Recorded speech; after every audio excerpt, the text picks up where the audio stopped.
Rapid action battalion 15 কর্তৃক আয়োজিত আজকের এই সংবাদ সম্মেলনে আপনাদের সবাইকে স্বাগতম ও আন্তরিক শুভেচ্ছা।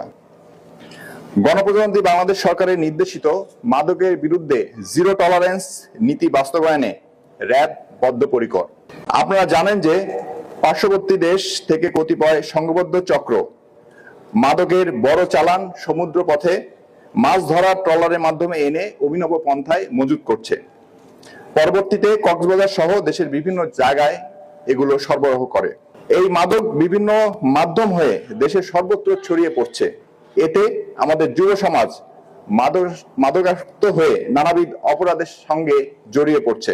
মাদক কারবারি মোহাম্মদ ইসমাইল ও নজরুল ইসলাম তাদের মাদক সিন্ডিকেটের সদস্য সহ মাদকের একটি বিশাল চালান গোপনে কক্সবাজার জেলার সদর থানাধীন 2 নম্বর ওয়ার্ড উত্তর ননিয়ার ছড়া এলাকায় প্যারাবন সংলগ্ন সমুদ্র তটে লুকিয়ে রেখেছে। উক্ত তথ্যের ভিত্তিতে অর্ধ সকাল 6:30টায় র্যাপিড অ্যাকশন ব্যাটালিয়ন 15-র একটি চৌকস আভিযানিক দল উক্ত প্যারাবন সংলগ্ন সমুদ্র তটে অভিযান পরিচালনা করে।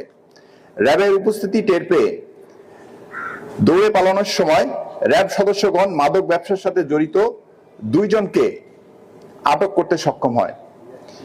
আটক মাদক কারবারিদের জিজ্ঞাসাবাদে তারা সমুদ্র তটে বালুর নিচে লুকানো অবস্থায় 4টি প্লাস্টিকের বস্তা বের করে দেয়। এতে সর্বমোট 6,30,000 পিস ইয়াবা এবং 10 কেজি হিরোইন সদৃশ্য মাদক দ্রব্য পাওয়া যায়।